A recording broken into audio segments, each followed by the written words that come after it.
Hello, everybody. This is Grandpa Vince, little Sami Zayn right here, and the fairy princess herself, the lovely Noelle Harlow. This is Spilling. You got it. Spilling the Teen Mom Tea. Noelle, I got to tell you, I swear you are turning me in to such a girly man because let me tell you something. We're doing a Spilling the Teen Mom Tea. Okay, to my right, I have a candle. To my right, and to my left, I have a glass of wine. That's wonderful. I have my tea, and you have your tea. And this is my time with the princess, where we talk about the happenings of Teen Mom. And this is a huge week because Noelle scored a huge interview. And we're going to have that on this show. Chelsea's dad, Randy Houska. Houska, is that how you say it? Houska. Randy Houska. And I got to tell you something.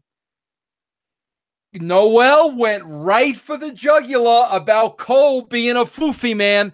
She pulled no punches. I was very proud of her. She bagged this interview. It's going to be exclusive on this show. But before we get to that, we got to talk about this past week. Who's the opener, Noelle, this week? Let me see. Let's go. Okay, let's go with Tyler and Caitlin. But first, I'm jelly of little Sami. I got to tell you something. Can I tell you something? Yes. You look beautiful, by the way. You're stunning. You look beautiful. You look like a movie star. And I got to tell you something, too. Listen, everybody listening to this show on Podcast One.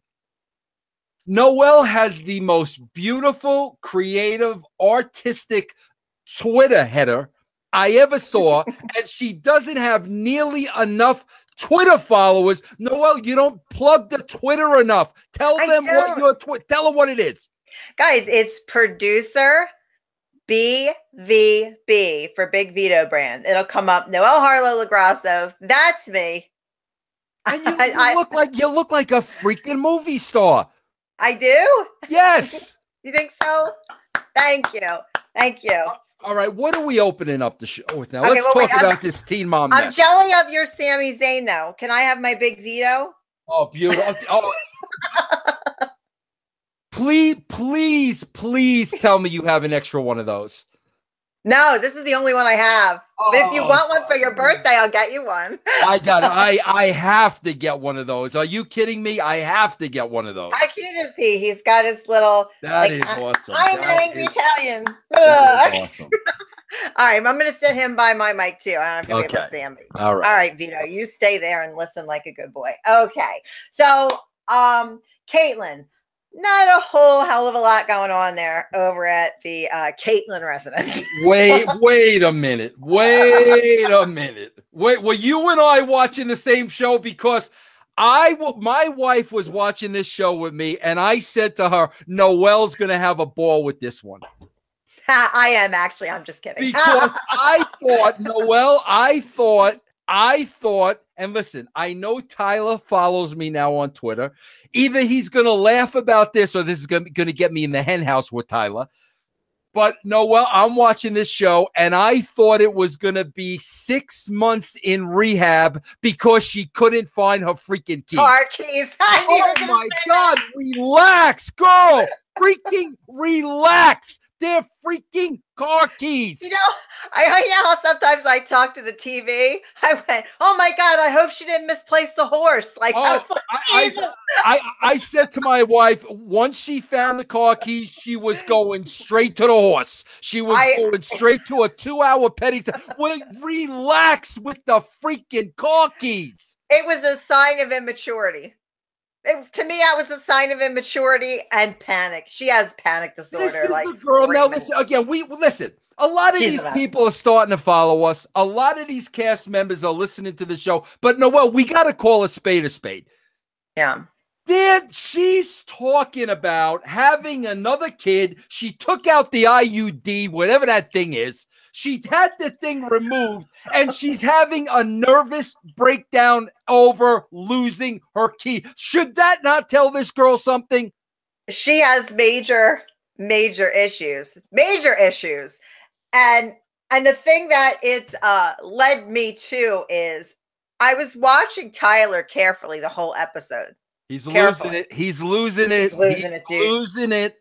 That was a full-blown panic attack he had on that car ride to Detroit. I'm somebody that has suffered from that myself. That was and he's not sleeping. I'm worried about this kid. I'm worried. You know what I thought about? I said that to Amy too. I said, you know what? I'm going to send him a direct message after this show. All kidding aside, I'm really worried about this kid. He's losing it.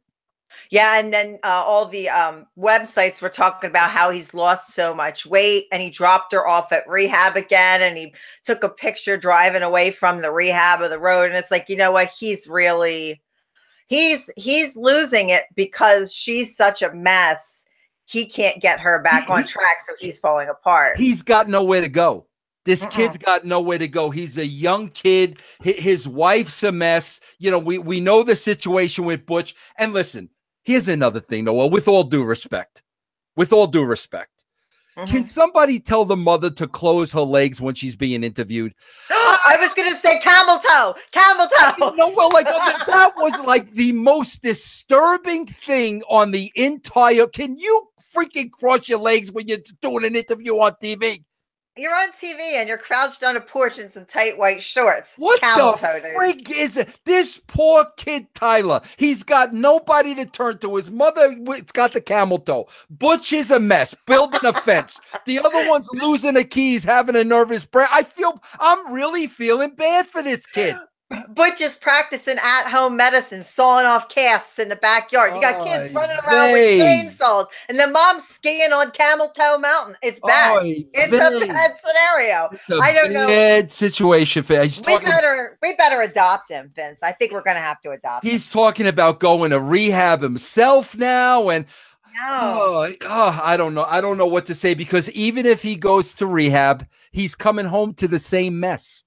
Yeah, it's not going to be any different. I tell my husband all the time, because Vito loves Florida. He always talks about going back to Florida all the time. And I said, you can go back to Florida, but you pack everything and you take it with you. You don't go, I'm going to have a fresh new start. Dude, doesn't work that way. No, that's a wonderful creative way of thinking if you live in fairy tale land. Right. But everything comes with you. And if this kid thinks he's going to go have a fresh start and move into this new house, and it's going to be the same old shit, different day. Your dad's going to be, I almost said the F word.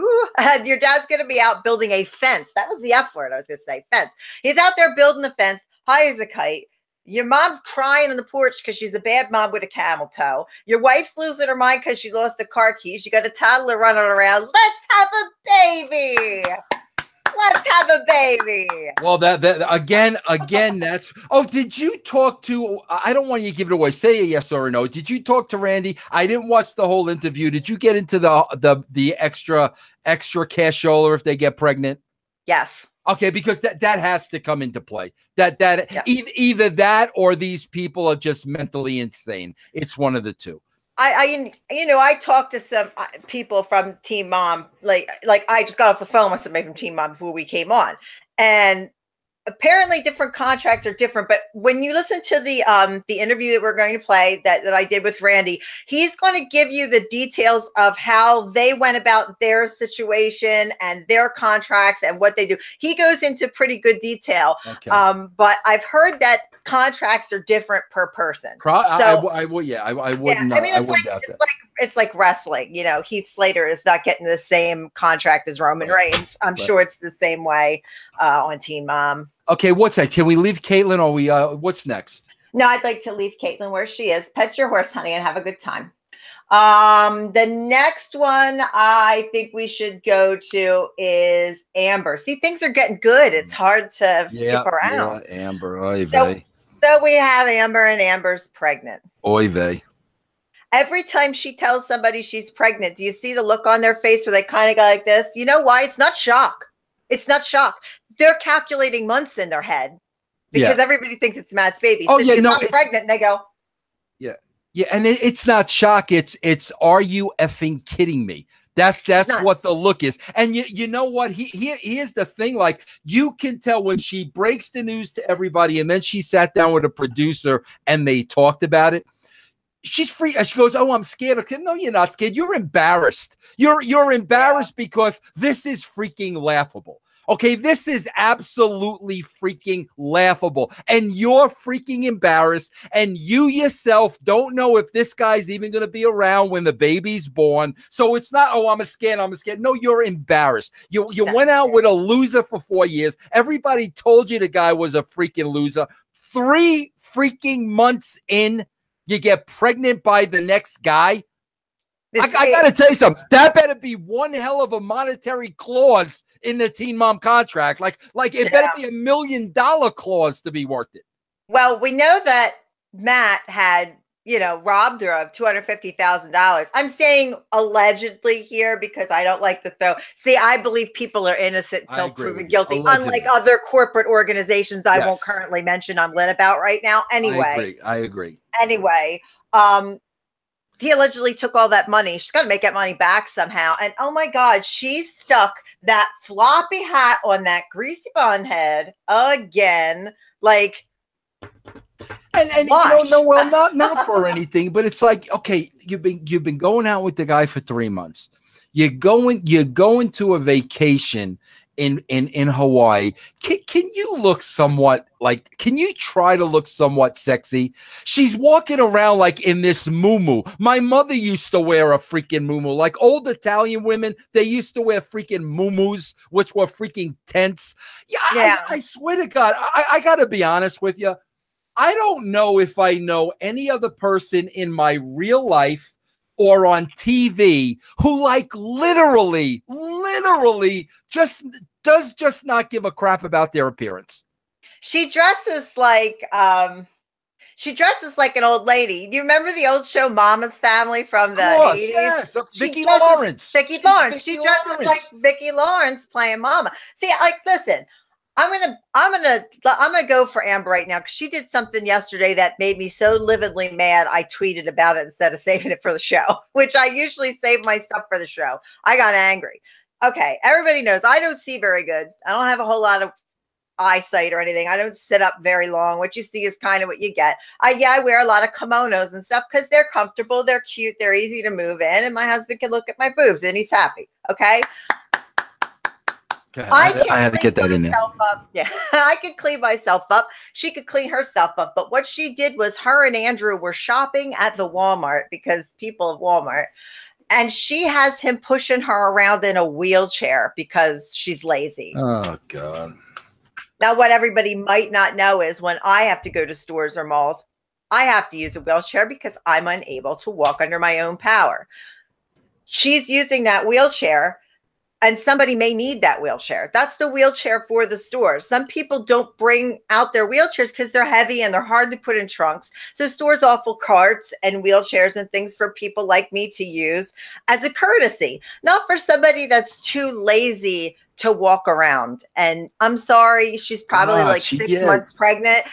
Walk, honey. You need it. Can you imagine when she breaks the news to Gary, which will probably be next week? Oh yeah, I think next week looks like a banger. I can't wait for that. Next week is good. But Amber, she stopped her medication a month before. Right. Okay. And she stopped birth control. She did this on purpose. This was not done. This wasn't an oopsie. She stopped taking her bipolar medication a month before because you cannot take that when you're pregnant. It affects the baby. She said, admittedly, she stopped taking it a month before, along with her birth control. No, well, let me ask you a question as a female. That's why I love having you on this show. I'm a male, you're a female. Honestly. Okay, so you said, you look, you figure all these things out as a woman. She purposely started taking this stuff a month ago, which means 60 days into the relationship, she knows she wants to get pregnant by this guy. Now, Noelle, tell me, what is going through her mind that after a 4-year relationship, she meets another guy 60 days in, she wants to get pregnant? Please give me the psychology behind that. I've never met anybody that did that before. I mean, that's new. Unless she has some kind of fear of abandonment and wants to make sure this guy sticks around. Maybe she's afraid because of what happened with Matt and the nonsense and the cheating rumors with Matt and the drug rumors with Matt. Maybe she's like, okay, this guy's not on anything. He's got a house in Malibu. Even if it's his family home or what have you, she's probably like, come here, stay here and never leave. She's like, please, don't go away. Stay. I'll get pregnant over here. Probably like that. You see, she's told the producer, well, if it was up to me, I always wanted to live in Malibu, you know, but I can't leave my. I thought that too. Please. She's not even seeing, she's not even seeing the kid because Gary says she's not seeing the kid. So she could come out on Twitter, and she had that rant last week about, I see my kid and you don't know what goes on in my life, and Gary's this and blah, blah, that. And all this other stuff. But guess what, honey? You don't. Yeah, you're full of crap. I mean, and we're here calling a spade a spade. You're full of crap. Right? You go on more vacations in a year than I've gone on in my entire freaking lifetime, and you're never bringing a kid with you. So stop with I'm seeing my kid. We're not freaking idiots watching the show. She's, I want to enjoy my time in Hawaii. And the funny thing is that Farrah's father had tweeted about it, that where they had them stay, and it was so dated, was actually the servants' quarters of the place that they stayed when MTV had them go do the Hawaii vacation. That's the place out back. It's like they have the servant quarters. Yeah. That's what that is. And she's like, oh, so excited. Look at this couch. It looked like something the Golden Girls put out front for a yard sale. Oh, this couch is beautiful. She might be blind to me. Amber girl, you need these glasses? I'll help you out. Hashtag Estelle Getty. Okay, Macy. Okay, Macy, this kind of started out slow, and then it was like, pow, bombshell, like out of nowhere. Macy. Bombshell, dude, like crazy. They're celebrating their 1-year anniversary. They're enjoying time with the kids at the house doing their thing. He sets up a nice dinner for them to go out to, which was really nice. And he had a limo come, and they, they had their champagne and whatever, and they go to this dinner, and they were talking about kids, and they were talking about having another kid. He wants to have another baby. She seemed apprehensive to have another baby, but wants another child. Wants to adopt a child between the ages of 4 and 6 and give a child a home. But I was thinking while I'm watching it, I can understand wanting to adopt. My sister tells me she would like to adopt another child. And I'm like, that's a good thing. That's good for you. But then the bombshell, she's looking at him and they're looking at each other and nobody's saying anything. And she's kind of like, you know why? You know. And he gives her kind of a funny look. And then she looked at the producers and said, I had a miscarriage, and she had a girl, and they named it Dandy, and that was it. Now, for you to know that that baby is a girl from miscarriage, you're pretty far along in your pregnancy. So it's almost like that's when you bury your child at that point. Like you're that far if you know. That was a huge bombshell because nobody knew this. None of the internet. There was no gossip site stuff. There was nothing until it was there. And she just dropped that bombshell, and he was mad. He didn't want her to say anything, but she felt like she needed to say something about it. Like sometimes when mothers go through things like that, and I have a friend who lost a daughter at that late stage in pregnancy, and it affected her the rest of her life. She talks about it. It hurt her. She wants people to know you can heal from it. Set an example for people, be there for people that have gone through it. And that's like Macy's mindset is, I want to tell people you can still go on and do other things, but she has a fear of getting pregnant and having a baby again, obviously because of what she went through. And that's pretty difficult thing to go through. Yeah. So that was heavy. And listen, that Taylor guy's all right with me. But I mean, listen, even though like I'm not the sharpest dresser in the world, I thought he could have got a little more spruced up for the date. Yeah, he could have. I don't know. You got like your Chris Jericho scarf on thing going on right now. I got my shirt on though. I kept my shirt on. Okay. Now, Yeah, listen, he does it purpose. there's going to be a disclaimer here. Okay, there's going to be a disclaimer here because we're going to talk about Farrah. Is it going to go this on the screen? Yeah, disclaimer like this. Blah, blah, blah. Let me give you the Read disclaimer. the Here it is. We're talking about Farrah here, and Farrah's dad, Michael, is going to be our next guest on our show. But because I'm Vince Russo, I'm not going to let anything get in the way of what I'm about to say because Michael's going to be on the show. Fine print. Where do you want to start with this? Go ahead. All right. Farrah, well, let's do this. They're still in Italy for folks that may have missed an episode. I don't know why you missed an episode of this show, but you may have missed an episode. Let me catch you up. They're in Italy. Deborah's there. Michael's there. Amy, his girlfriend, is there. Sophia and Farrah. And it seems like they were all kind of doing okay. Farrah pulls her dad aside, and she has planned for them to go to the, what is the name? Oh, the Emerald Grotto. That's what the name of it is. The Emerald. And my God, was that place gorgeous or what? Oh my God, beautiful. So she says, listen, we're going to take a boat. Her mom was going to be there too, Deborah. So like, okay, she worked it out where there were two boats. And that they went with Michael and Amy, and she went by herself, and she was taking pictures or whatever. So they were planning this whole asking to marry them deal in this beautiful grotto. And my God, Deborah shows up in that ugly pink hat again. Oh, the Bernstein Bear hat. Yeah, the Bernstein Bear. She's part of the Bernstein band clan. Yeah, okay. Yeah, she's like Sister Bear. Go away, Sister Bear. She has that stupid Britney Spears hat on. So they get to the thing. Michael reads her like a poem that he took a poem and like made it into something. Oy vey with the poem. Oy vey. Michael, don't quit your day job. Go ahead. You know, hey, to each their own, you know, like that would be a poem Vito would write me. He would take Biggie Smalls lyrics and change them around to fit my name into it. Actually, Vito does do that. That's not hypothetical. That really does happen. Okay. So he asks her to marry him. She says yes. They were crying. Oh my God, his hand was shaking so bad. Hold on. See, here's the thing. You're letting him off the hook. No, I'm going to go. I got more.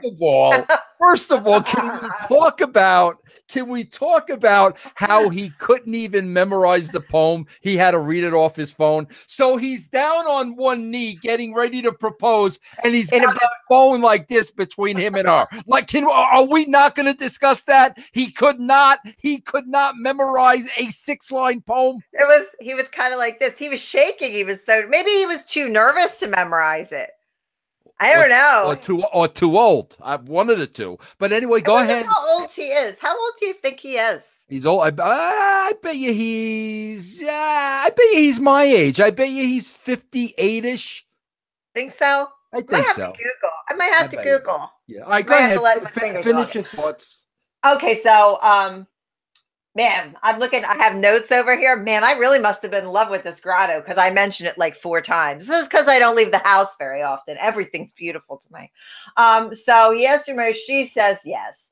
And then they get off the boat. Deborah actually buys them a gift that was like a plate that was hand done and all this stuff like this.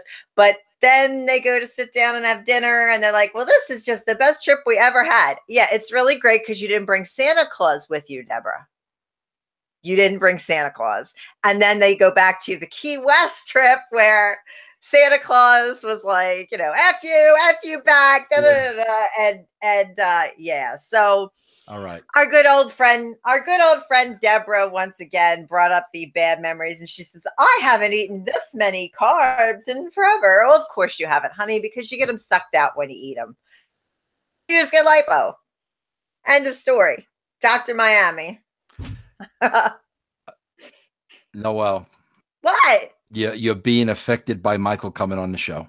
No, I'm totally not. In fact, all right. I told him to yell at me. Are we gonna be honest here? I'm very, very honest. Okay, you are a professional. I know. Cosmetologist. Yes.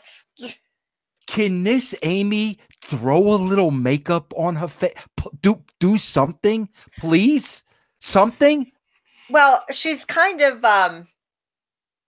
she had some makeup on, but she's kind of been sickly. She's actually not in good health What's at wrong? all. She's a sickly woman. Well, yeah, she what was it that now it slipped my mind? Because of Farrah? No, that's what makes you and me sick. Oh. No, it's something serious like kidney transplant. Oh, it was see, now, something. okay, see, I don't know that. You tell me she's a sickly woman and it's not because of Farrah. No, it's because like of a legit like illness that she has. But I don't know. I love that ring too. I just don't like Deborah so much that when there's the scene on with them, what about when Deborah was pitching the double wedding? Oh, I almost fell off the couch. Oh, we can both get married. Well, yeah, because you want to get married with your ex-husband getting married over here, especially after what she said about him in her book that she just re-released, where she was talking complete shit about him and why they got divorced, saying he was cheating and drugs were involved, and it was all kind of stuff that she just like made up. Well, I think that's confirmed that he was cheating, because that basically came out in one of those other reality shows they did. Yeah, they were on Boot camp, the marriage boot. Yeah, I mean that basically came out that he was a big time cheater. They were on the first like family edition of that marriage boot camp. They were the first ones. I got to tell you something. Noelle, I'm a father. Okay, I'm a father, so it's a little different. You're a mother. I'm a father. It's a little different. I got to tell you what was a huge turnoff to me. In every freaking scene you see with Michael and Farrah, she's the adult and he's the child.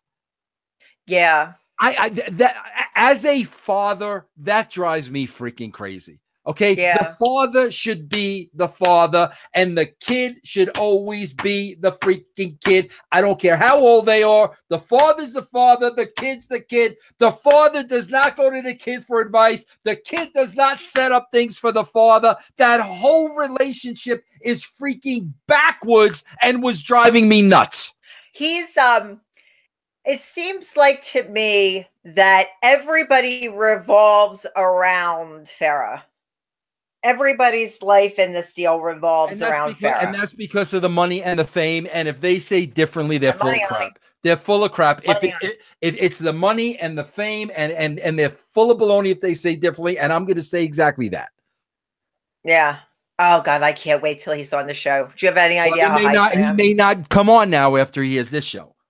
I told him, I said, you know, he was kind of saying, oh, well, you guys say this and that. I said, look, bro, yell at me. I said, because he was saying, oh, you're a stroke survivor. How long has it been? And I said, well, almost a year. Forget I'm a stroke survivor.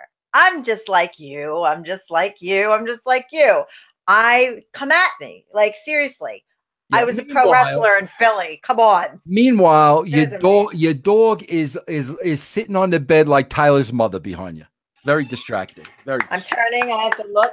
Oh, well, now he's all curling up. See, he hides his junk. Okay. All right. Now, listen, Noelle, we are going to throw it to the Randy Houska interview. This is Chelsea's old man, the dentist. The guy who, really, Chelsea was a daddy's boy all the way. He's a good guy. He's a stand-up guy. Yeah. We know the wars between him and Adam. We're going to talk a little bit about that. This is an exclusive for Noelle. We're going to go to that interview now. But as soon as we come back, we're going to have all the latest dirt stuff that has not aired yet on TV concerning the teen moms. Let's go to Noelle's interview with Randy, and we'll be back right after it airs. Enjoy the interview. Hey guys, it's me, Noah Harlow Lagrasso, and I am here with Randy, Chelsea's dad from Teen Mom 2, and we are so excited to have you on the show. Thank you for joining us. Glad to be here. All right. It looks like you're at your dental office. Maybe people don't realize you're actually a dentist. I am. Yep. Yeah, we just got done. So my friend on Twitter, Eric, says he needs a crown. You can help him out. He told me to tell you he's a huge Teen Mom fan. Send him over. Sure. Might be a trek. He's from Boston, but him and his wife Colleen are like diehard Teen Mom fans. They watched every episode. And he's like, tell him I need a crown. I'll send him over to you. Tell him to inbox you. So I'm going to start right away with some questions. Just, we're going to have like a chill chat at Noelle's. So I got some questions. How did you guys get on the show? How did this all like come about for you? So 2009-ish, somewhere around there. I'd just gotten divorced a couple years earlier, and Chelsea was living with me, and her sister living with me, and then well, first of all, she gets pregnant. She was in high school, so there's the very birth of how it happened. Literally. Yeah, and she told me, and I'm saying, oh shit. So well, but what do? You go on, and then not too long after that, she says, hey, there's this show on MTV called 16 and Pregnant. It's been on one season. I want to get on there. And I said, well, go for it, whatever. Like that's going to happen. We're out in South Dakota. And so I just kind of blew it off and said, go for it. And then lo and behold, 2-3 weeks later, we were talking to some producers and whatnot at MTV and just went from there. And then I don't know, did you watch way back in the 16 and Pregnant? Oh, yeah. Yeah, we're Mr. Russo and myself are longtime viewers. We have watched since day one, so okay. I've seen the whole deal. 16 and Pregnant was a totally different animal. That was a 1-hour show, girl, and it was more documentary-ish, and it was film documentary-ish. They actually did follow her around and everything, and so she did that, and you kind of think, well, that was kind of cool. That's a one-off, and then Teen Mom came along, and then they decided they're going to do a Teen Mom 2 from the second season. And then, they asked her to be one of the 4, and there you go. And she had a pretty compelling story for her because of the situation with. Yeah, and it's called, that's one of the main complaints we get now is that, her story's boring. Well, good. No, that's in all honesty, that's what you want in life. I don't think her story is boring at all because one of the episodes that you guys had filmed, it actually made me cry because I know you don't know me from Adam other than Teen Mom podcast, but I was a teen mom myself. I do know you from Adam. You are not Adam. Oh, I am definitely not Adam. Trust me. I'm good. No warrants over here. I'm good. But I was a teen mom myself.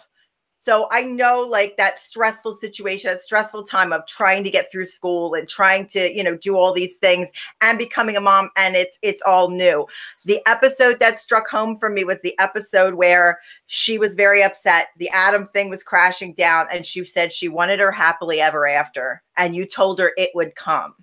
And you know what? I think we have that now. So if people think that's boring, then you guys aren't following the story because that's what you want to get to. You want to get to that happily ever after. We're fine with that. Yeah, I'm sure I would be perfectly happy if that was the situation in my life.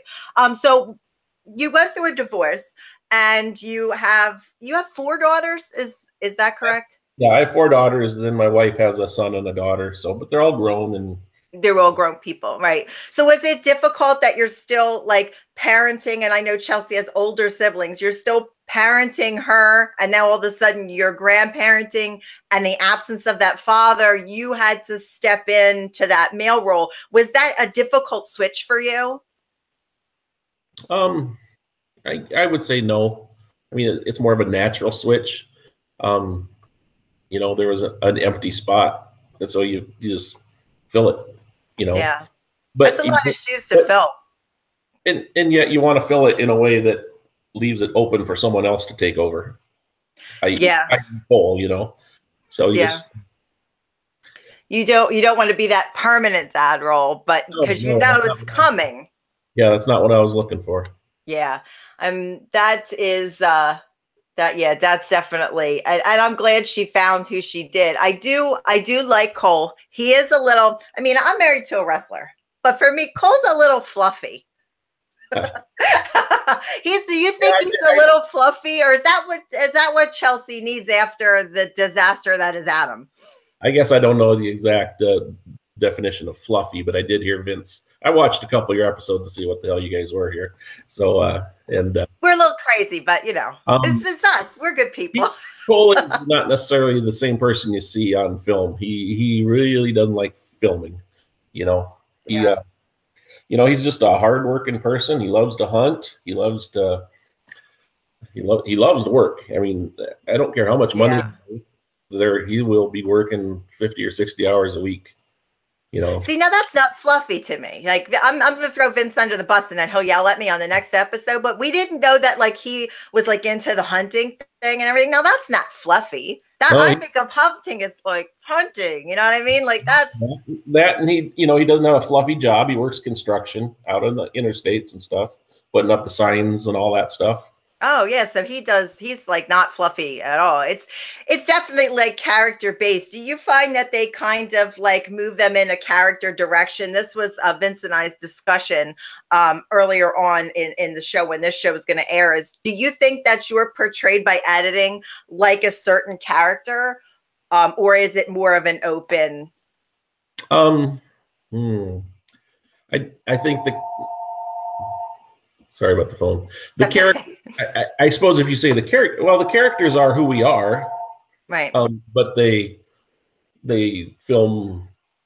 No, it's hard to describe. I guess nobody's portrayed different than what they are in real life. In our situation, anyway. Cole just doesn't like filming.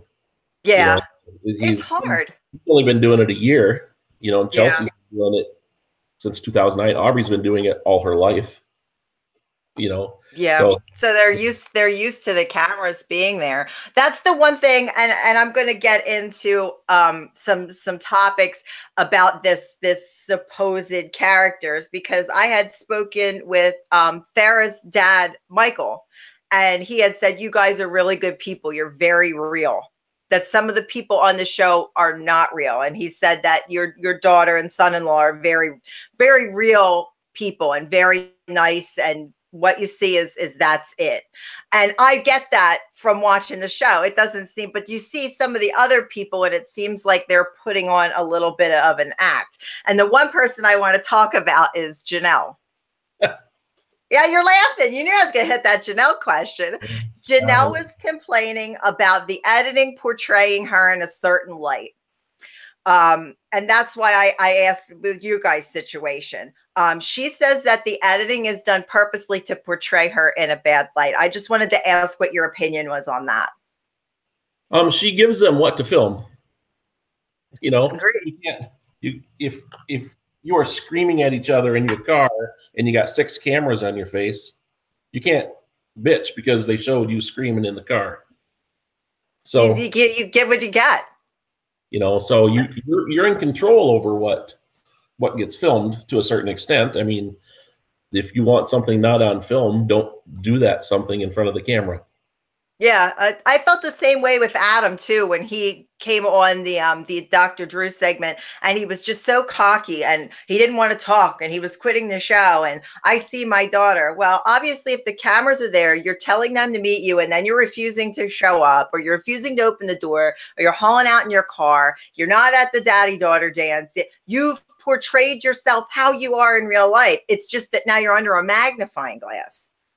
Yeah. And I don't really see it as being an editing problem, but that keeps being her chief complaint is an editing problem. Editing problem. I mean, there's always some editing things, you know. Sometimes, Chelsea really didn't have a whole lot to complain about editing, but she had one where, you know, she said something somewhere else and they edited that line into something to make it look like Aubrey wasn't dealing with having a new baby brother.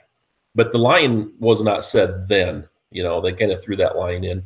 They didn't show anything. It was so. So they kind of moved it to where they wanted it to flow with the plot. Yeah, they wanted a little bit of drama there. Yeah, it seemed like they built like there was, and to me, watching it, it didn't seem real, because watching this little girl grow up on TV, that kid was excited to have a sibling. Like she's like, looks like she loves the world. She looks like she's a go-getter, and she loved to have this family atmosphere. And then they made it like there was almost like a disdain for it, and it didn't seem it didn't seem like it was almost like a scripted storyline on their part where they move things. So that line being moved, now that does click and make sense to me. Well, it was a real line. Feel like we know you guys because it was a real line that she said, but she just kind of said it about something else. So yeah, and she's a little girl.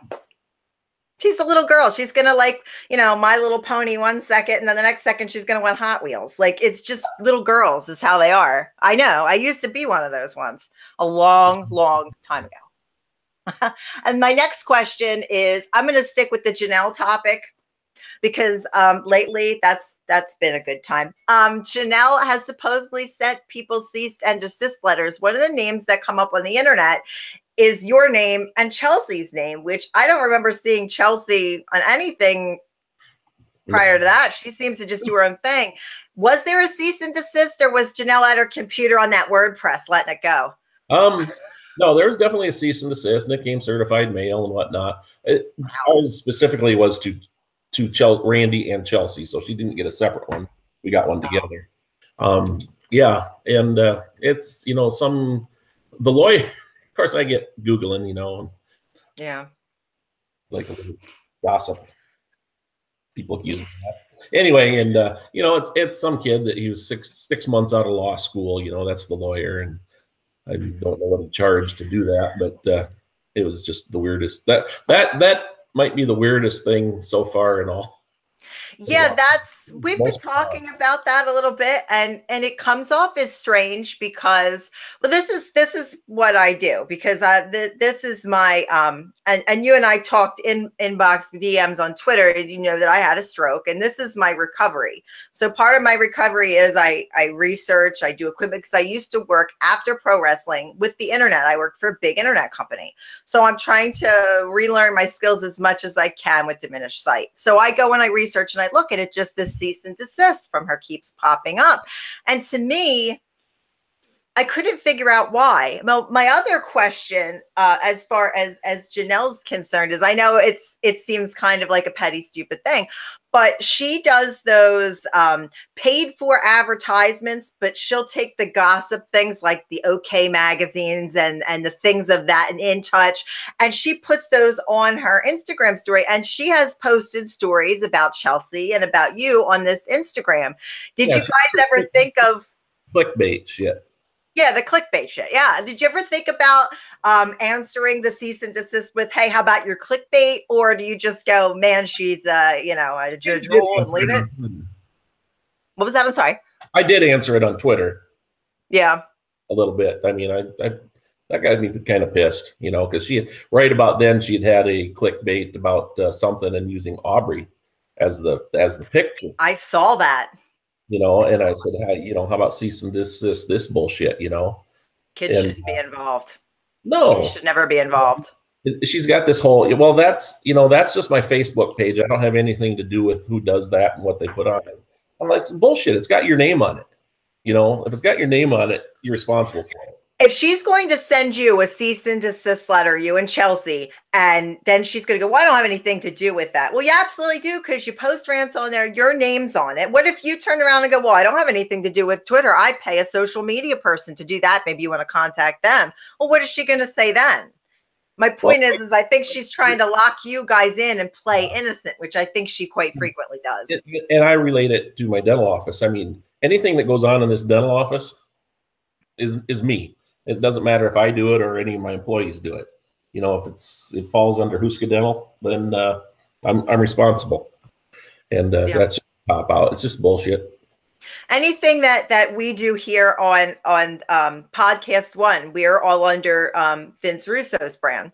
So anything that happens here, Vince hears about it. So it's the same kind of scenario where if like I went on a rant about something ridiculous or stupid and I put it on Twitter, or I said it like during our interview, that would go back to Vince and that would be on him. She can't blame anybody but herself because her name is on her product. She's a product, even though we're all people. We're all products in the entertainment industry. It's the brand, and Yeah, it's a brand. And do you watch the other Teen Mom show at all? No, well, no. Way back in the beginning, I watched 1 or 2 episodes, but I didn't. I met for you. Through the years, but I just never really got into it. We're addicted. Unfortunately, we can't stop. It's better than wrestling. So we've like parlayed into Teen Mom. You're ranked way higher than that. Tried to look and see because I did take some notes and some other things. Were you concerned or upset when Chelsea got pregnant while she was planning the wedding again? No, because it really didn't surprise me. I was looking more at the logistics of it, not the, you know, like you got this wedding thing going on. You got a dress, you got a this, you got a that, and everything. So no, I mean, just, and the way she did it, I think, was the best way to do it. A little wedding, you know. And I agree. I wanted some big, huge fairy tale for her. So when she was like, "Oh, we're pregnant," I was like happy because I liked her and Cole together. But I was like, "Oh, I really wanted her to be like a Cinderella and all that." And I felt bad, but I'm like, you know what? That's really not what's important. What's important is she did find her fairy tale ending, and I thought that was an important thing. I have a fan, Amanda Navarro, and she asks, she had read an article online about Adam losing custody. She wants to know if you can comment on that. And does that mean she hopes the show? Because he doesn't have fans. I don't see him getting on the show anymore. I saw, you know, certainly I can't speak for him. And you know, it's probably past the point where I'm going to sit around and bash him. I mean, he does a fine job himself. But so I really don't see him being on the show anymore. He seems to have bypassed that opportunity. As far as the custody, you know, there's still some, but that's probably one of the things I can't comment too much on because it's part of the storyline. Yeah, I'm sure after we did get the report from his last situation, so to speak, and that sounded pretty bad. And I wanted to tell you props to your daughter because I don't know how she's a very strong person. I don't know how she has not like knocked him out. Let's just say, like from the wrestler's standpoint, a suplex would have been involved. I have to say, it was bad. I get asked that a lot. How do you not?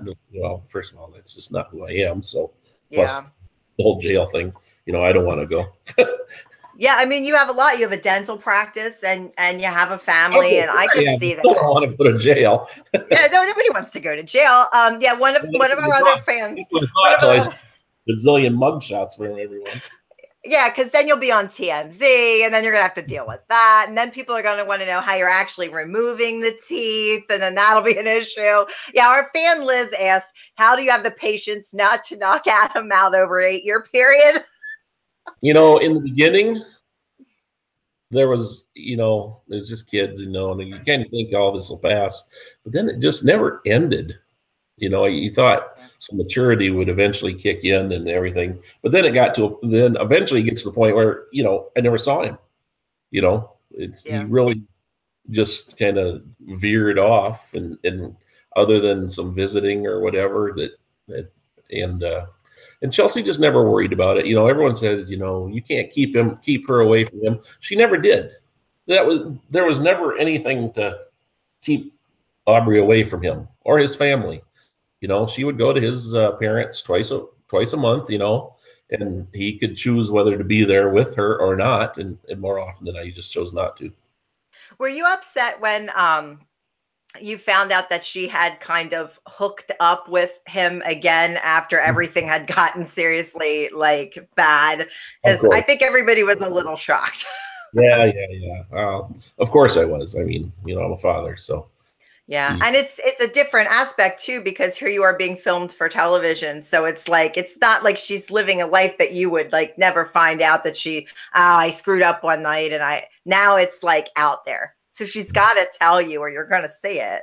So I'm sure that makes it a little hard to contend with. That sucked. That was one of the sucky things. Certainly not something as a father you want to discuss with your daughter or discuss on air or with Dr. Drew or, you know. It puts you in kind of an awkward situation. Do you ever find that when you're on those Dr. Drew shows that there's some things that you didn't know that come out? No, not really. They never surprise you good with something? Not me. I mean, I would hate that. no, if nothing else, I've always had a very open communications with her. So no, there were no real surprises.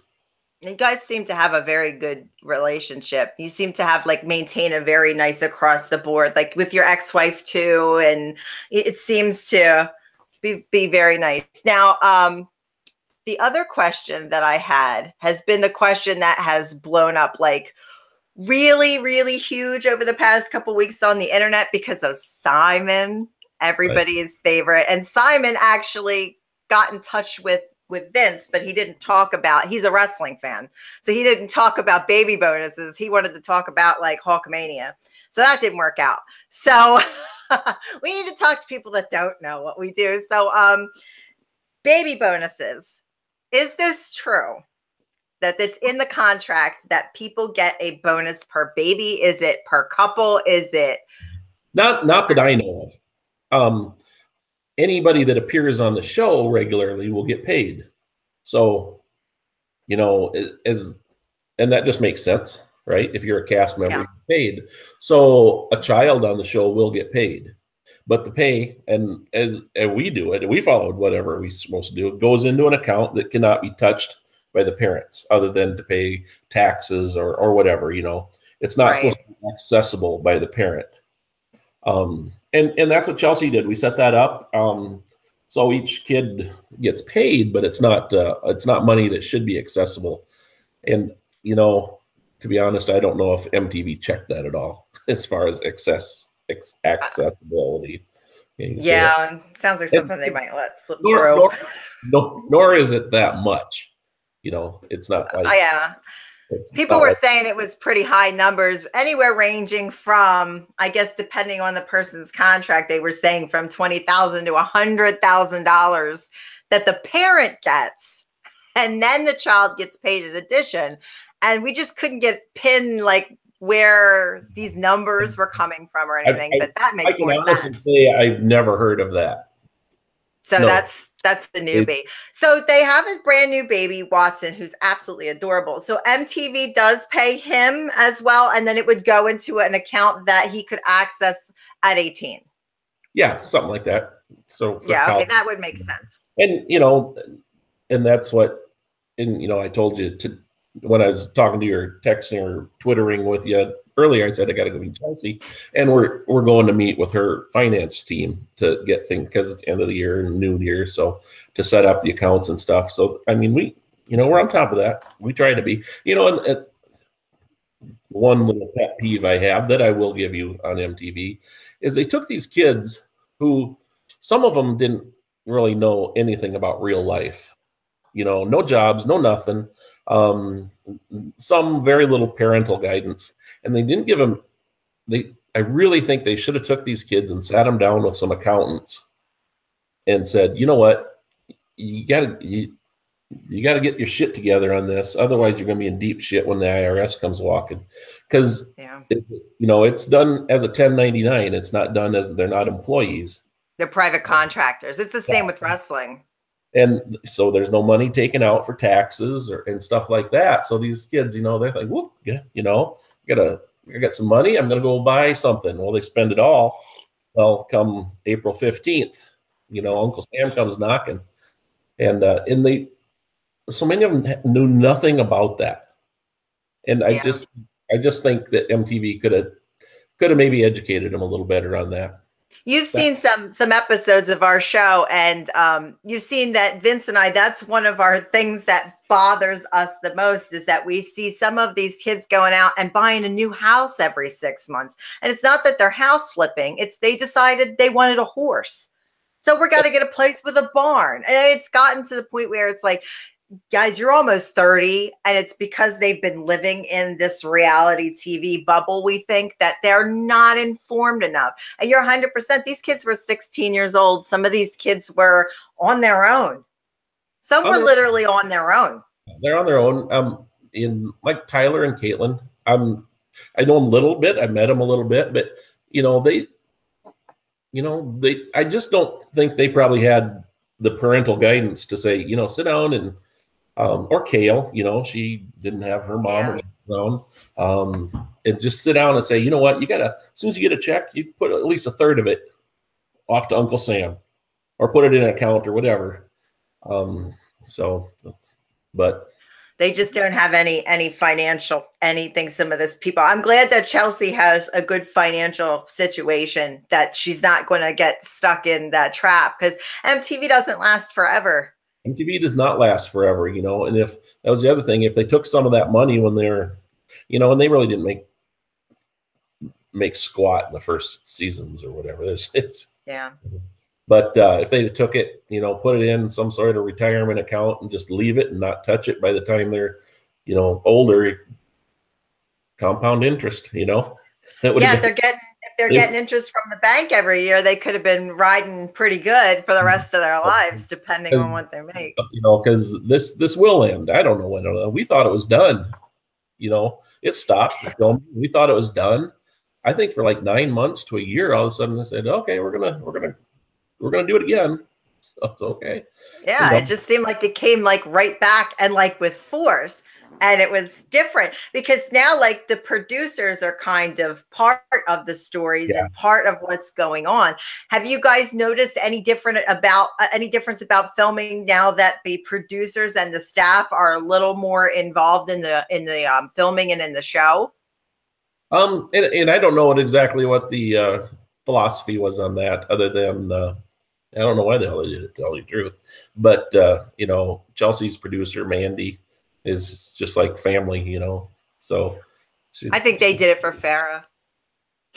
I think they wanted because the way that whole deal is kind of laid out, I think that they wanted that. And she had an issue with her producer, and her producer's different now. Wow. Yeah. So, again, I don't follow that much, but in Farrah's case, I suppose it's because she maybe didn't have anyone else to talk to. I don't know. Yeah, I don't know. That is I'm going to do an interview with Michael next week. You might want to watch that. We did meet Michael at the New Year's Eve party or whatever thing, that show. If you watch that? Yeah, I watched that. That was a little weird. That was another thing I was going to ask you about, was that. It could have been fun. I mean, it was a little fun, but it could have been, I don't know. But it wasn't filmed very well. No, it was too much trying to show highlights or, And the sound was off because it was in such an open space, and being somebody that's like a TV knowledgeable person, I'm like, why can't I hear any single conversation? I don't know what's going on. It was very confusing, and it could have been really cool. Very few people had mics on. It was more the booms and stuff like that. But so anyway, met Michael, because they are only 2.5 hours from us. They're that close to you guys. Yeah, Omaha. So he says, "Oh yeah, we used to drive up and down the interstate, so we passed right by your town and whatnot." And Deborah told Rita that they said, "Oh, you guys got to come to our wedding," and all that stuff. So I met him a little bit, but didn't go to the wedding. Good. You would have had to hear Deborah rap as she entered the thing. I know. What is your take on her? She's kind of become my show arch nemesis. Well, I just don't get it. It's the whole where her family took off and everyone follows her around. It's like, I thought everybody had careers, in Omaha. Yeah, she has like an MBA or something. Like she has an actual thing. Or Michael, both of them. I'm going, yeah. What's the draw to just follow her around and get hollered at all the time, basically, near as I can tell. That's what we were trying to figure out. We're going, is it money? I know that she has paid. I mean, she's admitted, and Deborah's admitted, she has paid for Deborah's plastic surgery, and Deborah will call her and ask for money, and that's been on the show. So I don't know if it's like, hey, a cash cow. The fact that Deborah had said that she would not let her other daughter be maid of honor, it had to be Farrah. Like that was the only way to rope her into going to this wedding. I thought, man, your other daughter must not feel very loved because you just blew her off and acted like she didn't exist, and she wants to participate in your wedding. Like, what's the deal and draw to that? I don't understand. I mean, is she that like awkward, like fake? in person, or was she real with you, or was she just very MTV? I don't know what's real with her. That's our problem. We can't figure her out. I think what's real with her now is not what was real with her 10 years ago. Probably. Yeah, she's very different. And then it was that whole thing, and they were off in their VIP section at the party, and nobody could go in there. And yeah, dude, how weird was that? Well, nobody tried to go in there except Butch, I think.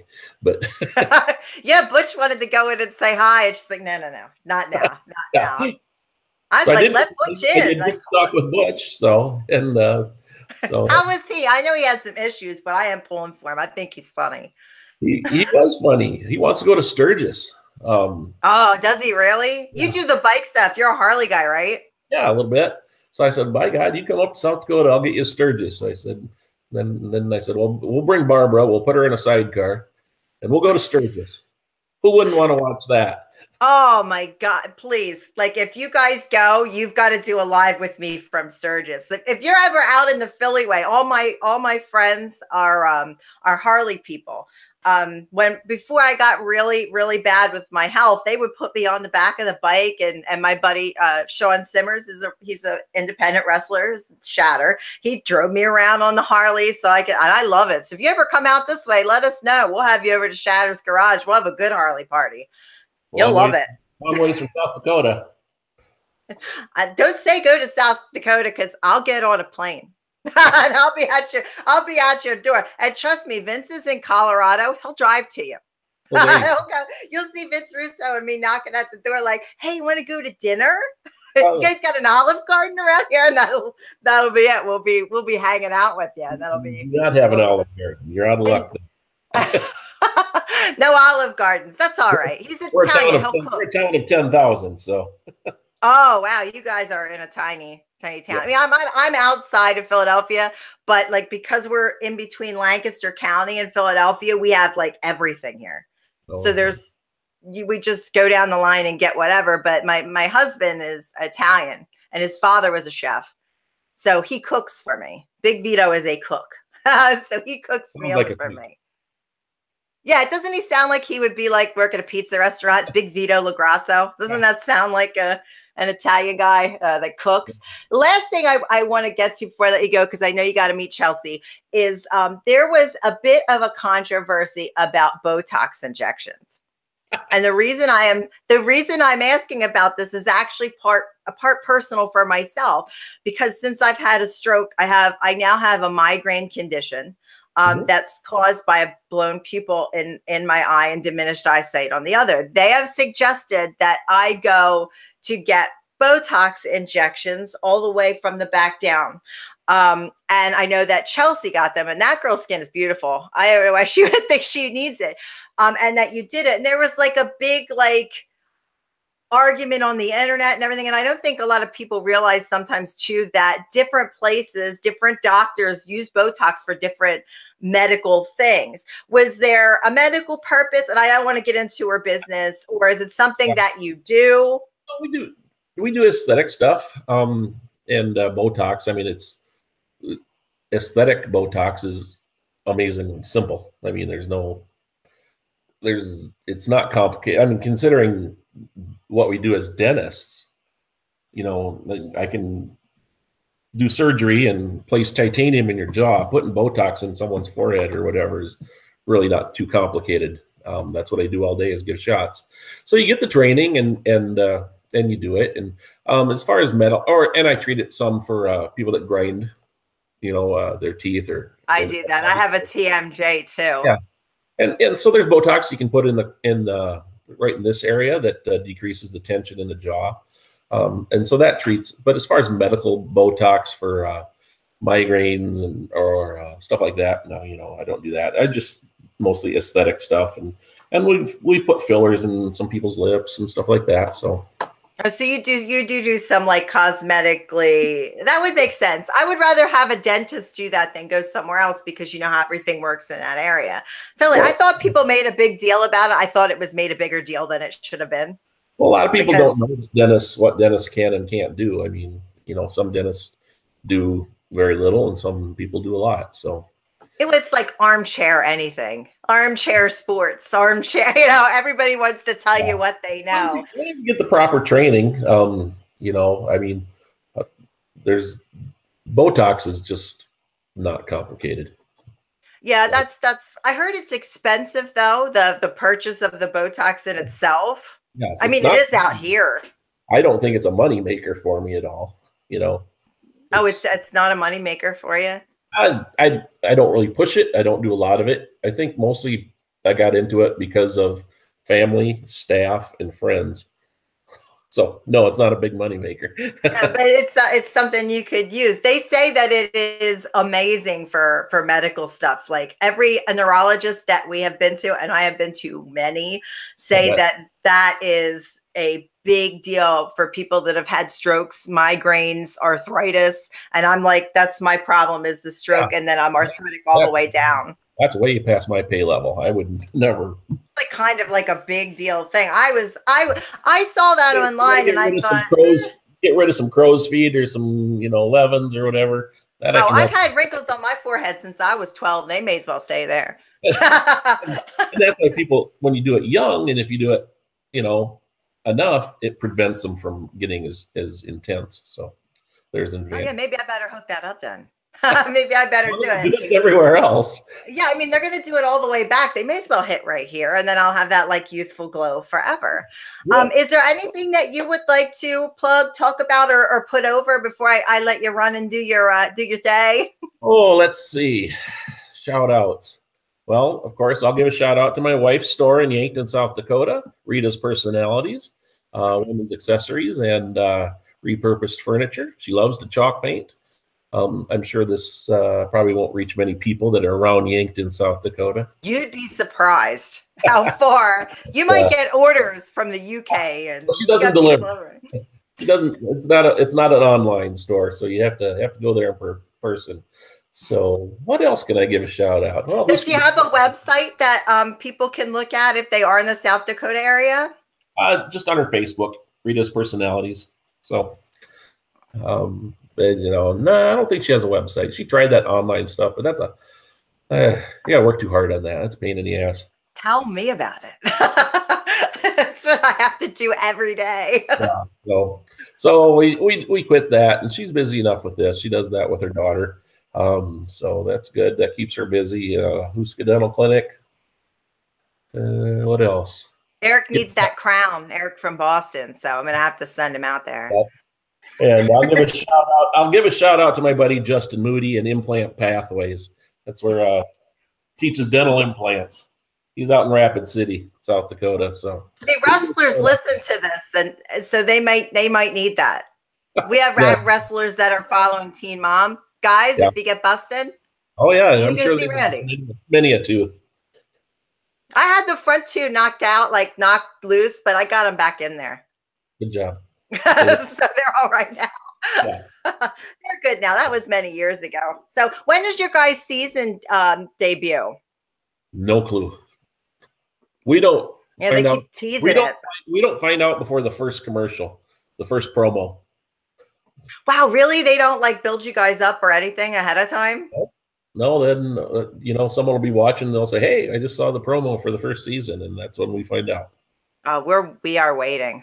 We are excited. I mean, we're just finishing up Teen Mom OG now is the Michael gets engaged on Monday. So that's supposed to be the big episode that we've been waiting for. So I'm just glad that he got away from Deborah. That party, I'm sorry, that party with the VIP section, that killed me.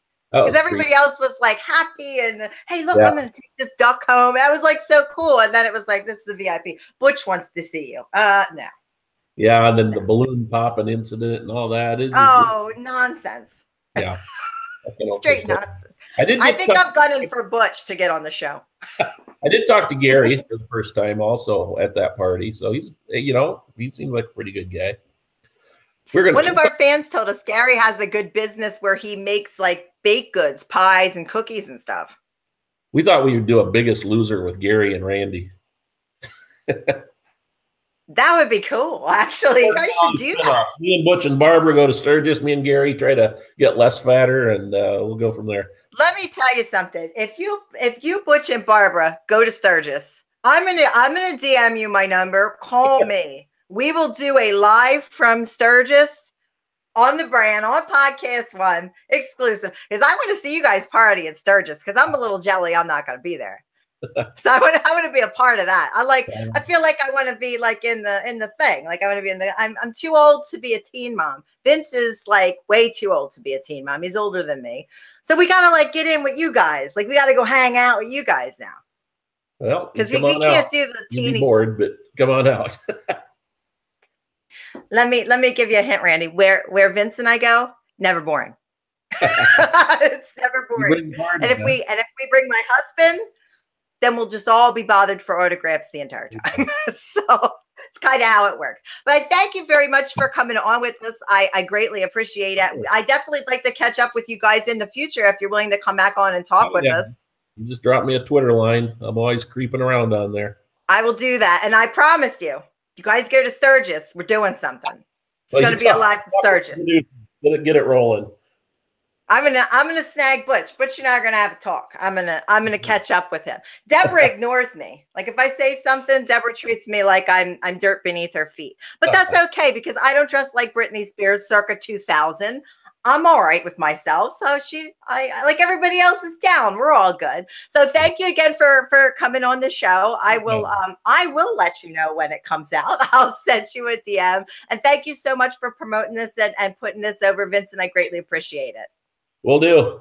All right, guys, that was Randy from Teen Mom 2.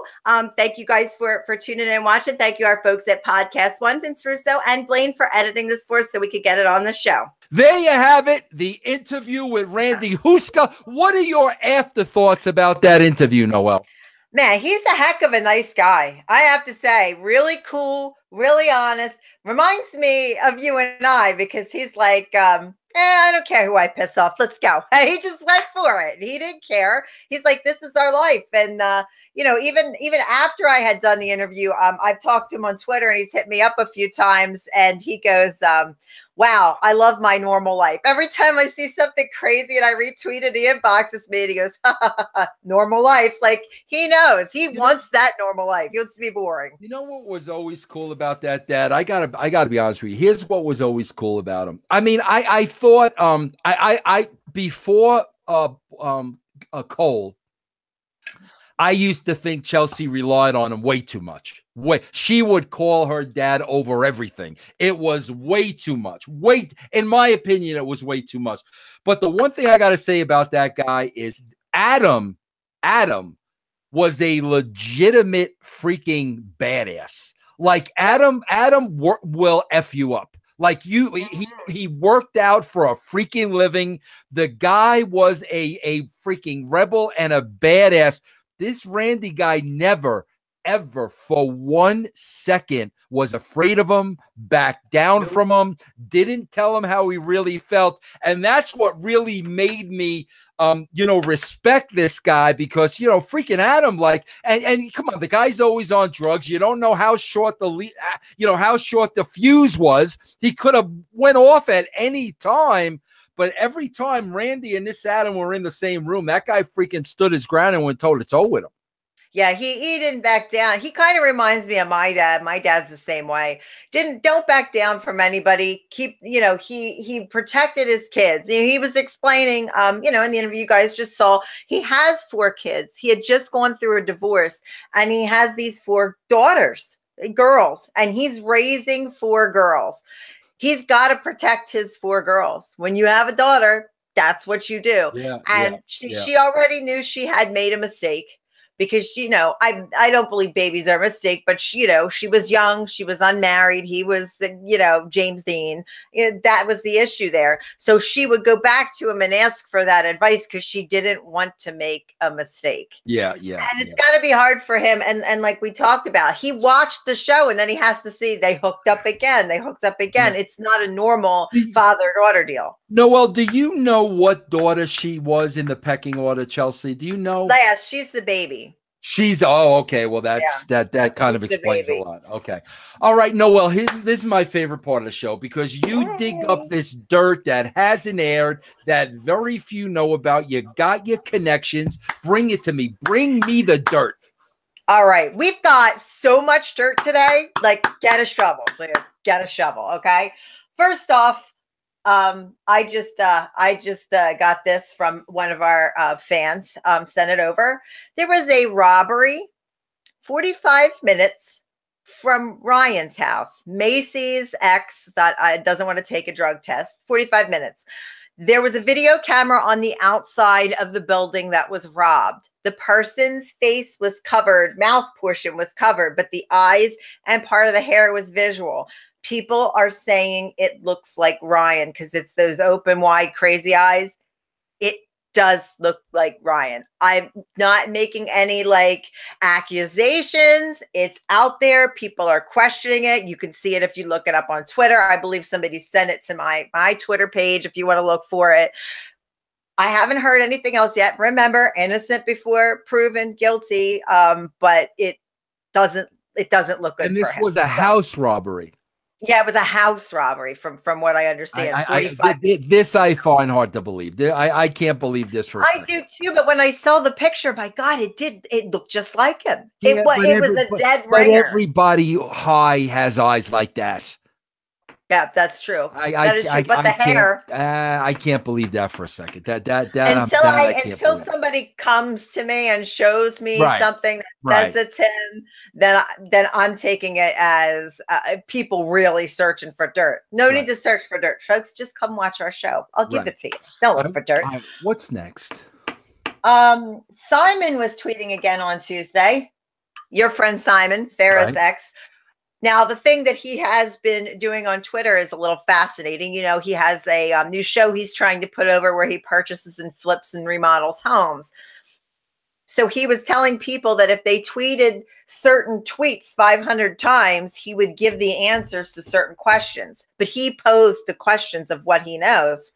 He was saying one of the teen moms was high and left a baby in the tub, and one of the producers had to save the baby out of the tub from drowning. He was asking fans to tweet 500 times so he could give the information away. Well, people started attacking him, but then people said, oh, well, Farrah left the baby in the sink one time when she was a kid. And it just got ridiculous. And then people were finally starting to turn on Simon and going, you know what? We're kind of sick of your shit, dude. Like, this is getting out of hand. Like, you're accusing people of letting their children drown, and you want people to tweet your tweets 500 times so people will come see your stupid house show. So the tide kind of turned on Simon the last couple days. So we never got an answer to the question. No, never. He never gave an answer to the question, but people retweeted it. Let's narrow it down. It's a baby in the tub. He said in the tub on a second floor.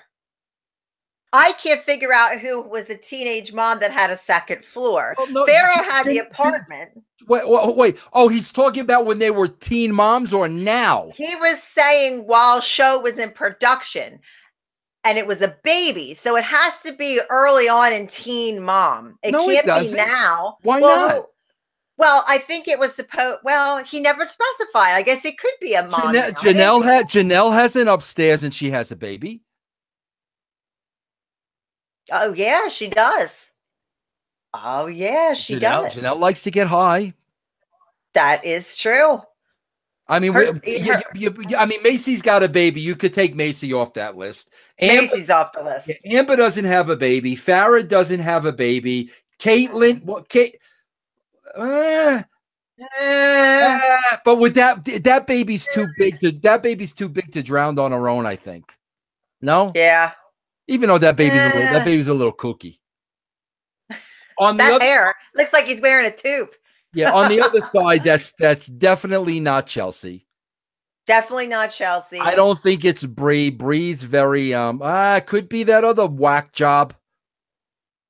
People were hinting at Bree because apparently she got a pug puppy. Yeah. That nobody has seen and heard from since. And people are saying that something happened to this puppy. Yeah, but she won't answer. So I wouldn't count Brie out 100%, although her mom is around, so that might. I would have to say it's between Janelle and the other lunatic, Javi's ex. What's her name again? Javi's ex. Kale. Yeah, but there's I don't think there's an upstairs in that house. I don't think I've ever seen an upstairs in that house. Like, I'm trying to figure everybody's layout. I don't know, but he never gave us the payoff, and he sure did get 500 tweets. But he got heat. Turned around on him. Yeah. Okay. All right. What else we got? Okay. Speaking of Kale, she was supposed to go down to this doctor. Have you heard of this doctor that all the teen moms use for their plastic surgery? I don't think Farrah does, but all the other teen moms use this guy who calls himself Dr. Miami. Never heard of him. Go ahead. He's based out of Miami, and what he does is he does celebrity plastic surgery, and he Snapchats it. Like, he takes Snapchat videos of boob jobs and lipo, but he does it with these celebrity patients that he has. So the first time we see celebrity boobs. Yeah, if you snap. What's his name again? Tell me, what's his name? Dr. Miami. Dr. Miami, celebrity boobs. Check that out. Check that out, Mark. Down. All right, go ahead. All right, go ahead. Okay, so he's the one that did Kale's lopsided boobies to begin with. So she had surgery scheduled with him actually this morning, and she decided not to go. She decided that, she says, quote, I can work out and get the same results that I could if I went back to Dr. Miami. So I'm not getting it. She said, in all honesty, she was supposed to get liposuction and have her boob job corrected. And she decided not to do it. But Brie, now the other ex of Javi, is going to get her butt fixed. Have you seen her butt? No, tell me about Brie's butt.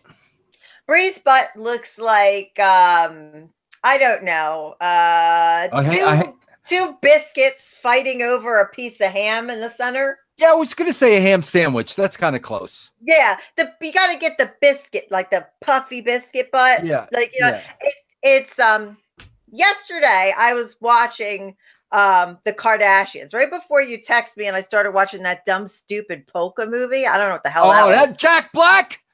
Yeah. Oh, that was a great movie. The polka. No, it wasn't. It wasn't the movie. I haven't got through the movie yet. You're talking about a documentary. No, but don't. Yeah, the Jack Black was phenomenal in the polka. Yeah, that's on my tonight viewing list. Is the movie, but I was watching the documentary. That's it. That's it. Not too far from where I live. So tell me, the Polka King had biscuit cheeks. Jack Black has biscuit cheeks. No, I somehow got it. How the hell did I get to this? You went from the Kardashians to the Polka King. You're all over the place. I'm all over the place. See, this is what happens when you have a stroke. Back on track. It was because I was going to say, when I was texting with you, I was watching the Polka King, but I started with the Kardashians. So I was looking at Khloe Kardashian, and she looks like she's wearing an adult diaper under tights. That's not normal. That is not a normal butt. Like, if I could stand, I'd show you my butt. My butt's normal. I have a normal butt. This is not normal. Guys, people's butts don't go your waist, your butt, your legs. It doesn't work that way. That's not how it works. That is what Brie has. She has that adult diaper butt. Who do you think behind Farrah, in both casts, who do you think has gotten the most plastic surgery behind Farrah? Janelle. You think so? A lot. She's got boobs. She's had lipo. Lips. She's had her face worked on, her lips. Yeah, she's had a lot. Second is Kale. She's had a lot too. She had the yeah. And Amber. Amber might have had more than Janelle because she got almost an entire body lift. Yeah. Like, she did everything and her face. Yeah. And doesn't look any different. Yeah. Doesn't look any different at all. Yeah. All right, so where were you going? That's the doctor who does all those surgeries. Right. So Brie today went to go get him to work on her butt again, because after she had the baby, remember what I told you about babies and plastic surgery? That's what happened. Her butt kind of like drooped down a little bit. So now she is going to the same doctor that Kale was supposed to go to. And she's getting her butt done as we speak, and he Snapchats it. This doctor Snapchats while he's doing surgery. So I'm sure he's giving them free plastic surgery. Right. Like, seriously, I don't like my nose if he wants to like hook it up. What's wrong with your nose? Oh, I broke it twice. So I have a little bump on my nose. You probably can't see it because of my glasses. I have a little bump on my nose, and I can't breathe out on one side. You got a beautiful nose. I broke it 2 times. Once wrestling, and once my daughter kicked me in the face when she was a baby, falling down the steps, and broke it. Cracked it right. Very nice. Yeah. What other kind of dirt we got? We have some baby daddy drama with Kale too. She's been in the news a lot lately, and she has a podcast too. I don't listen to it because why bother? Ours is the best team on podcast. But thank you. I think everybody agrees. I think MTV should hire me and Vince. Honestly, I do. We have got more people. I agree. You know, rather than have all these girls talk to these producers, you should be that person. Hello, why am I not that person? You should be that person that they all talk to and they all befriend. I think I would fit in. I think you'd be phenomenal. Cool. I'm easy to talk to. And you know what? You can move me to whatever place you want because I don't move. So you just wheel me over here to this one, I'll talk. Wheel me over to that one, I'll talk. Beautiful. Very nice. All right, so what's going on now with the daddy drama? Now they asked her about Lux is the brand new baby, which that's a weird ass name, Lux. Lux? Lux. Lux. Sounds like a laundry detergent. Yeah, it's not good. It's not good. Okay. I'm looking because I think I got a scoop. Breaking news? Kind of. As much as I hate Farrah, catching up on Teen Mom and seeing Italy makes me want to go back. That's my friend Princess Sarah. She's watching so she could watch us. Very nice. Very nice. Catching up. Right, Princess Sarah, hello. What about Lux's dad? Okay, Lux's dad is pretty much non-existent. And she says, and I have the quote written down here, it says, she has not heard from Chris, that's the baby's father, in weeks. When she does, it's after she tweets something about not hearing from him in weeks. She says, if the shoe fits, you can lace that bitch up. He ain't there. His name is Chris Lopez. She says Chris doesn't text or ask about the baby regularly. He never sees him alone, has never seen him alone. No. So next season will probably be based on the fact that Chris Lopez, Lux's father, is MIA. He is not around. He does not talk. And before you sit there and bellyache about Lux's daddy, who decided to have a baby with Lux's daddy? Yeah, well, hello, you're still married to Javi. Yeah, thank you. Okay, so karma, honey. It's called karma. You know, when you have 3 baby daddies, right. and no direction in life. When you have 3 baby daddies, odds are that 1 out of the 3 is going to be a dud. So. Yeah, you know what? I have a friend that has 3 baby daddies. I mean, she's married to the last one, but the first one was a dud. He never sees his kid ever. Yeah. Never at all. Never. What other news we got? All right.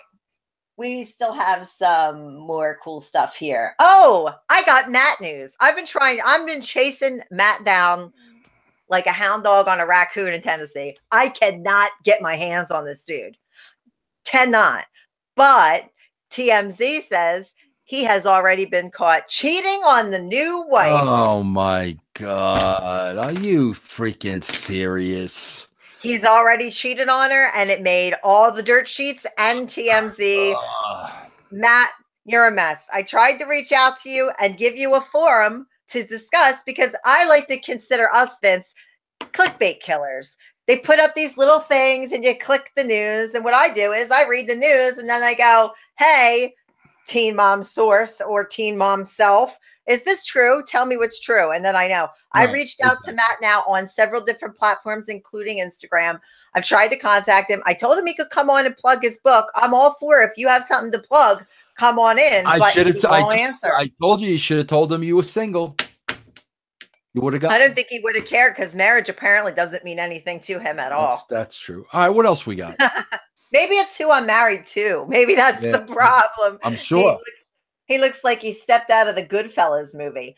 Last but not least here, I would like to discuss Farrah updates because we are going to have Michael on the show. Ooh, my power's blinking. Did you see that? Yeah.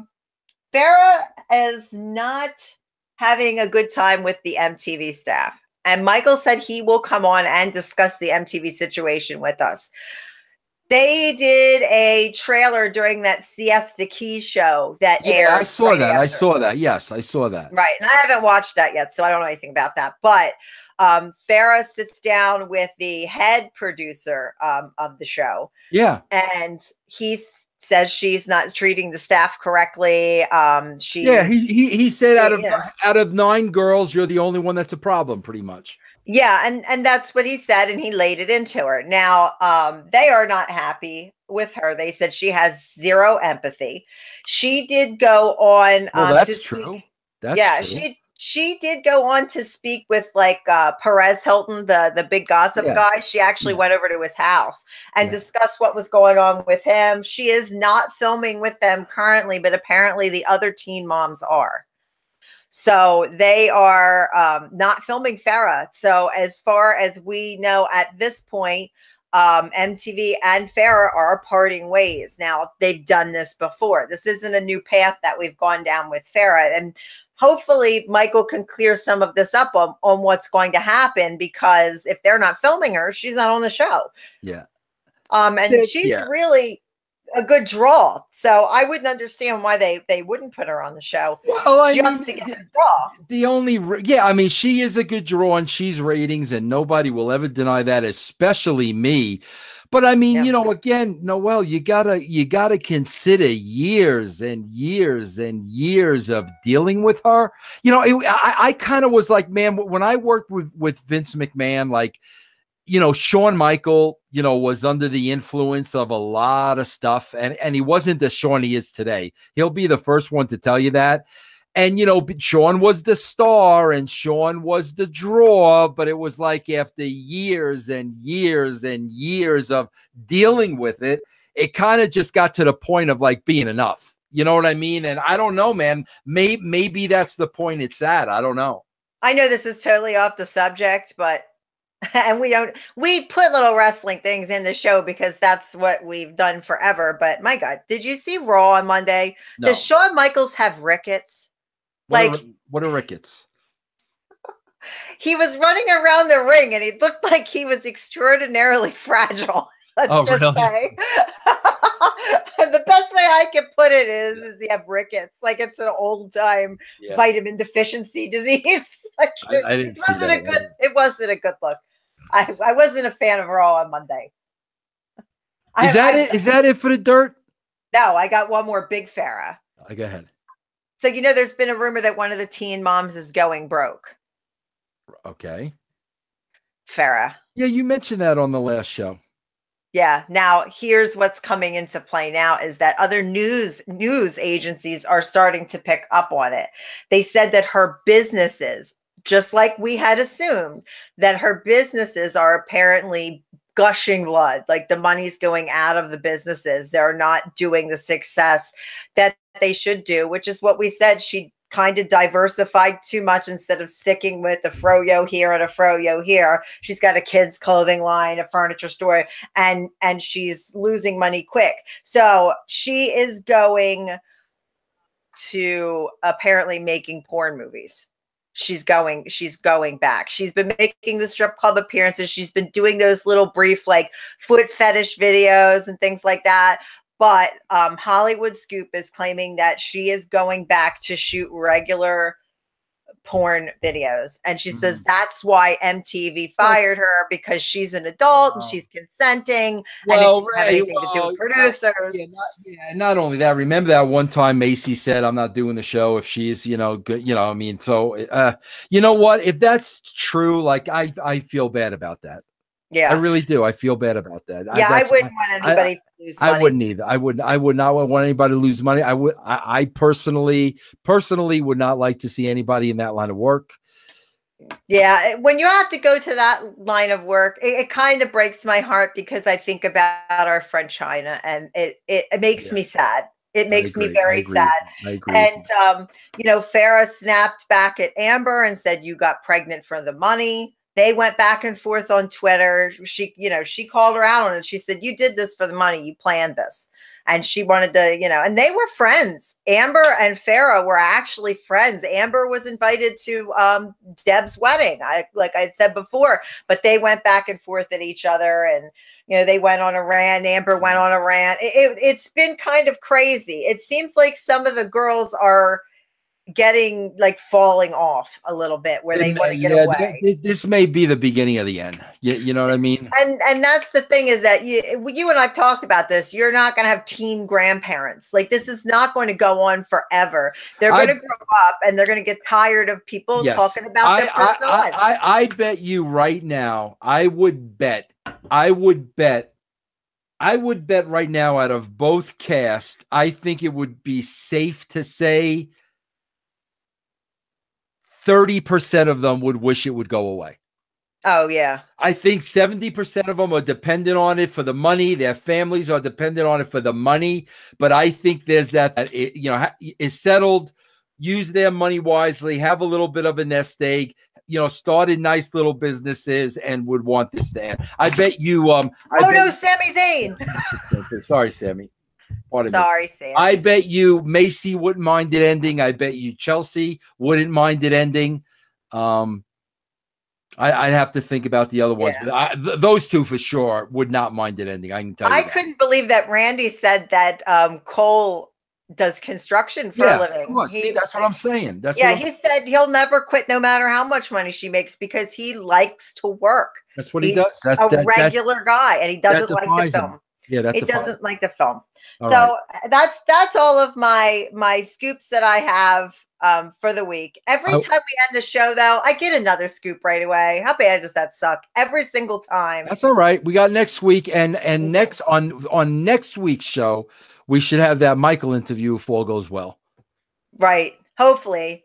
I have talked to Michael. He was helping his friend move today. So he was on his way to Vegas, driving a big truck, and I was talking to him. We were just, touching base about the interview Saturday and how it's going to go, and what I was going to send, the link I'm going to send him, and all these kind of things. And Vince, he's gunning for you, brother. Listen, this is all I could tell the guy, bro. I'm telling you what I see on TV. Yeah.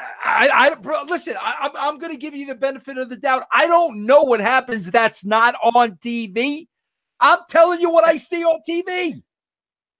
We see what you give us. It's like Randy said, if you're yelling and screaming on your car, they're going to see you yelling and screaming on your car. That's the way it is. People see this show. They see what they see. What do you want me to tell you? The one thing I have that I didn't mention, which everybody has something to say about, is Janelle and the baby. It was Ensley, the baby's first birthday. Vince, something's wrong with that child. You saw pictures. And I'm not saying that like something wrong's with that child. Yeah, I saw more pictures, and it looks like one side of her face droops a little bit. And then people were like nailing them because they didn't have a birthday party for her. They did like pictures with their kids and a piñata. But guys, just to put this out there for everybody, you don't know what goes on behind the scenes, and you don't know if they don't want this child's medical information out there. It's not cool. I tell you guys about my problems, but before I had come out in public about my problems, there is a certain organization that I am not too fond of, involved in a lawsuit, that thought it would be really, really cute to leak someone's deposition that had my medical information in it. And it went on websites and everything else. And you know what? I'm just here at my house minding my own business. It never feels good when somebody throws your medical information out into the world, and then people want to know your personal stuff. And that's a baby. I'm an adult. Like, I can handle it. I'll tell somebody I'm off. I don't care. But there may be more going on to this. They may be treating this child for something. We can't jump to conclusions. It just looks kind of sad. And I saw the picture. I really hope everything's okay. I really, really hope everything's okay with that baby. It just It was bad. I'll send you the picture. I have it on my phone. Yeah. It just looked like it wasn't good. So I pray that kid's okay. I don't have. I enjoy Teen Mom. Vince enjoys Teen Mom. It's what we do. We love it. We're a couple girls. That's all. But we don't want to see anything bad happen to anybody's children. Heck no. I don't want Farrah to be broke and have to do porn. Me either. I don't want that to happen. I can say though, I don't like Deborah. Yeah. And I'm not going to change that. You know what, Deborah, honey, don't ever say Italiano again in your entire life. Yeah, exactly. Okay, what? Tell me what we're plugging over here, Noah. What do we got? All right. Since you said I don't have enough Twitter followers, which I don't, guys, come find me, producer BVB. He's looking around. BVB, producer BVB is me. I put up scoops during the week. I put up really great food pictures. I do all kinds of cool stuff. So check me out on there. We have a video. Remember I told you about my son ran onto the field at the link for the Eagles, open the Eagles season. We released the video the day the Eagles had won the game and they're going to the Super Bowl. So if you go to our channel, the Big Vito brand YouTube, you'll be able to see what it's like to actually be an Eagle and run out on the field. He took a video of exactly how the Eagles go out from their locker room and onto the field, which is pretty neat because you don't really ever get to see that. But Nick got to do it. He brought him luck. So they're going to the Super Bowl. So go Eagles. Patriots fans, don't hate me. I'm really a Jets fan, but I live in Philly. Okay, so there's that on there. Thursday nights, we have our live YouTube show, Back to Reality, which is me and Vito. We answer non-wrestling questions. Trying to think, is there anything else you need to plug? HarlowInc.com. Inc is INK. Come check me out. Buy some t-shirts. The Big Vito brand t-shirts are available in the signature series on collar and elbow. Use the code Big Vito for 10% off. We also have 4 shirts available on ProWrestlingTees.com. You can also check out my husband at the Big Vito brand on Twitter. He has a website, BigVito.com. Check us out. Valentine's Day is coming up, and honestly, your girl's been depressed. So look at my Amazon wish list and send me something good. Because honestly, so far this week, they've canceled my favorite TV show and my favorite wrestler got fired. I'm in a deep state of depression. What TV show they cancel? Dice. The Andrew Dice Clay on Showtime. Oh, you gotta be kidding me. What? He quit. He said that they gave all of the money to another Showtime show that they had promised that he was getting for his advertising. And he told him to stick the show up his ass. He said, I might go back to HBO. Dice, if Andrew Dice Clay listens to Team Mom or somebody could tweet him, that was one of the greatest shows ever on television. I love that show. I cried when I heard it. I actually cried because it's the only show I get like out of this world excited for scripted TV, not reality. It's the only scripted TV show I really watch.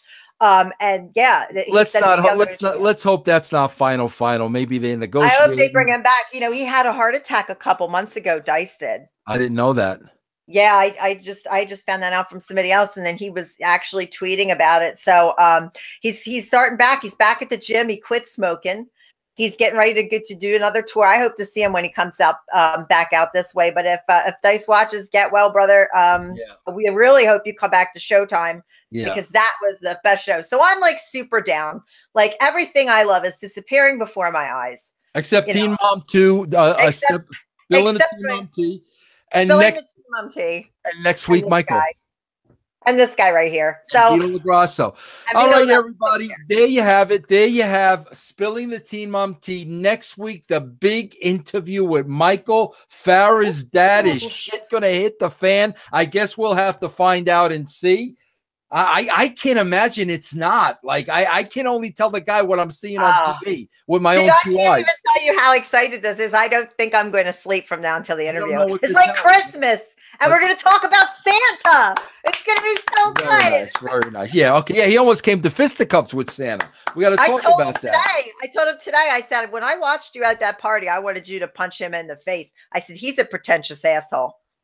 Yeah, very nice. Yeah, okay. He's pretentious. So we'll be back next week. I want to thank the great fairy princess Noelle. Please follow her at Twitter at BVB producer. It's producer BVB. You got the show name right.